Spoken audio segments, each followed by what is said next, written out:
ఇప్పుడు మీరు చూస్తున్న ఈ పువ్వుల యొక్క చెట్టు గురించి, వీటి యొక్క ఉపయోగాల గురించి, వీటిలో ఉన్న ఔషధ గుణాల గురించి ఇప్పుడు మనం తెలుసుకుందామండి. హాయ్ అండి, అందరికీ నమస్కారము. దీనిని దీర్ఘఫల అని, స్వర్ణ పుష్పము అని పేర్లు కూడా ఉన్నాయండి. దీని యొక్క మొదలును మొదలుకొని వేర్లు దగ్గర నుంచి అండి ప్రతి భాగము ఔషధ గుణాలు ఉన్నాయండి. ఆయుర్వేద పరంగా చాలా ఔషధ గుణాలు ఉన్న మొక్క అండి. దాని గురించి ఇప్పుడు మనం తెలుసుకుందామండి. ఇప్పుడు ఈ వేర్లునండి, దీని వేరుని తీసి కాల్చేసి ఆ యొక్క వచ్చిన దాన్ని మనం వాటర్లో కలుపుకొని త్రాగుతూ ఉంటే అండి, లోపల ఆస్మా ఉన్న వాళ్ళకండి ముక్కులో నుండి నీరులాగా కారిపోతూ ఆస్మా మొత్తం తగ్గిపోతుందండి. లోపల కఫం పట్టింది అంటాం చూడండి, అటువంటి వాళ్ళకి చాలా చక్కటి రిలీఫ్ ఉంటుందండి. తర్వాత దీని యొక్క బెరడు అండి, ఈ బెరడుని చూర్ణం చేసుకొని ఎండబెట్టి పౌడర్ చేసుకొని దాన్ని తాగడం మూలానండి మధుమేహాన్ని నియంత్రిస్తుందండి. అదే రక్తంలో ఉన్న చక్కెర స్థాయిని తగ్గిస్తుందండి. తర్వాత దీని ఆకుల్ని అండి, ఈ ఆకుల వల్ల జీర్ణశక్తి చాలా బాగా పెరుగుతుందండి. ఈ ఆకులను పచ్చడి చేసుకొని తింటే అండి మలబద్ధకము, జీర్ణక్రియకు సంబంధించిన సమస్యలన్నీ తగ్గిపోతాయండి.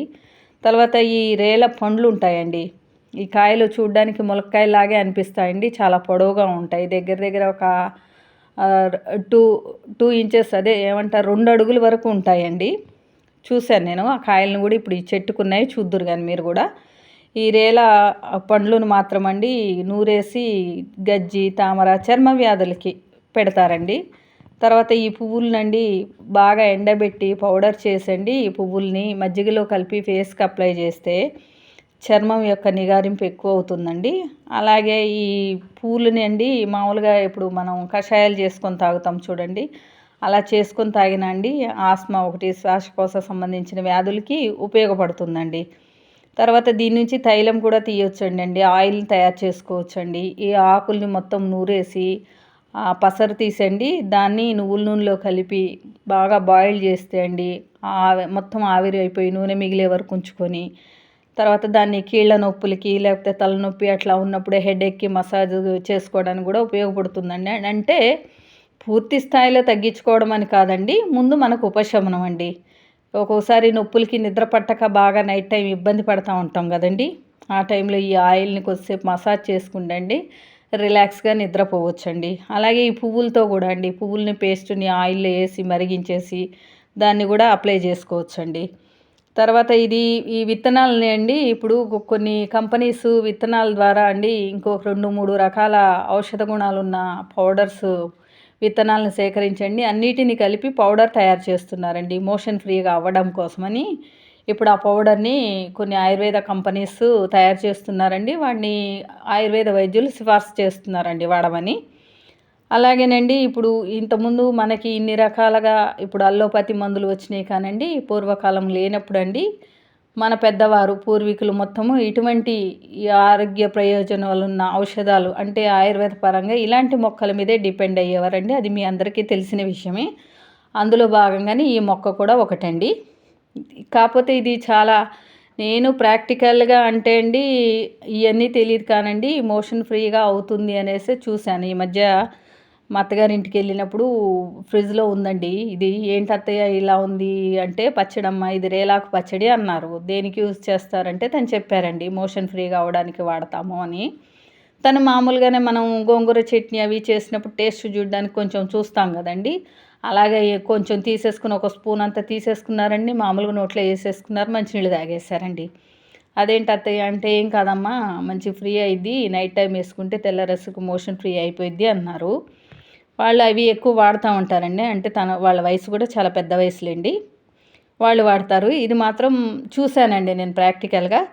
తతిమయి అని అంటే చెప్తే వినడమేనండి, ప్రాక్టికల్గా తెలియదు కాబట్టి కొంచెం ఆయుర్వేద వైద్యుల పర్యవేక్షణలో మనం తీసుకుంటే చాలా మంచిది అండి. అంటే కొందరి శరీర తత్వాలను బట్టి కొన్ని పడతాయి, కొన్ని పడవు కదండి.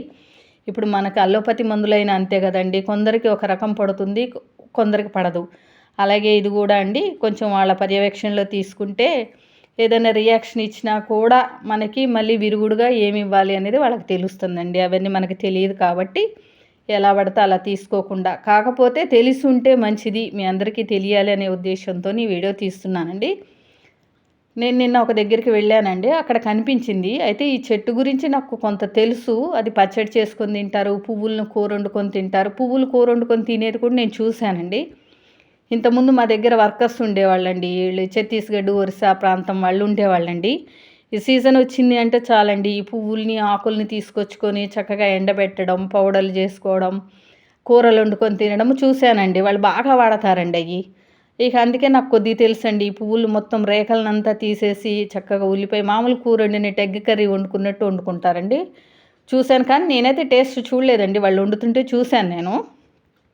అప్పుడే అనుకున్నాననమాట. ఓహో! దీనివల్ల ఇన్ని ఉపయోగాలున్నాయా అని.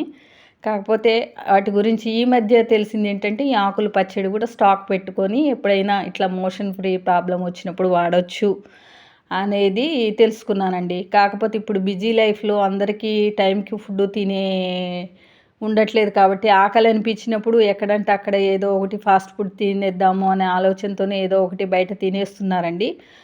అటువంటి వాళ్ళకి కొంచెం ఎట్లైనా కొంచెం ఇలాంటి మోషన్ ఫ్రీ ప్రాబ్లమ్స్ అయ్యి వస్తూ ఉంటాయి కాబట్టి వాళ్ళకి మాత్రం చాలా బాగా ఉపయోగపడుతుందండి ఇది.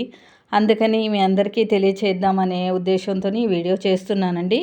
ఓకే అండి. దీన్ని గోల్డెన్ షవర్ ట్రీ అని కూడా అంటారండి. చెప్పలేదు కదండి దీని పేరు. రేల చెట్టు అంటామండి. మన తెలుగులో అయితే రేల చెట్టు అంటామండి. కాకపోతే ఇది గజ్జికి, తామరకి అన్ని రకాల చర్మ వ్యాధులకి, కొన్ని రకాల జ్వరాలకి కూడా బాగా పనిచేస్తుందండి. గిరిజనులటండి జ్వరం వచ్చినప్పుడు ఈ రేల పువ్వులను పచ్చడి చేసుకొని తింటారటండి. జ్వరం వచ్చి తగ్గిన తర్వాత నోరంతా చికాకుగా ఉంటుందనుకుంటాం కదండీ! అటువంటి